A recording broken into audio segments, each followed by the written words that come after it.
এই মায়া জলে আমরা আটকে আছি, ফলে মৃত্যুর কথা আমরা ভুলে গিয়েছি। পাগলের মতো ছুটছি, আরো টাকা লাগবে, আরো খ্যাতি লাগবে, আরো যশ লাগবে, আরো দাপট লাগবে। আমার এত টাকা দিয়ে কি হবে? এত সম্পদ দিয়ে কি হবে? এত ব্যস্ততা দিয়ে কি হবে তোমার? স্টপ, থামুন, অনেক হয়েছে। আন্না,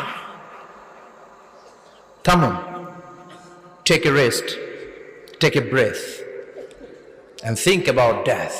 Think that you have to go back to your Lord. একটু বসেন না, একটু ভাবেন যে আমাকে চলে যেতে হবে, চলে যেতে হবে। এই কোলাহল, এই ব্যস্ততা, এগুলো থাকবে, থাকবো না আমি। সাইয়েদনা ওমর ফারুক বলেছেন, মুতু ক্বাবলা আন তামুতু, মরার আগে একবার মরো। হাসিবু ক্বাবলা আন তুহাসাবু আলাইকুম, তোমার হিসাব নেওয়ার আগে তুমি একবার নিজের হিসাবটা করো না। কাগজ বের করে একটু লিখো না কি কি ভালো কাজ করছিলা, যেগুলো দিয়ে নাজাতের ওয়াসিলা হতে পারে। 1 2 3, আর কি কি আকাম কুকাম করছো দেখো না।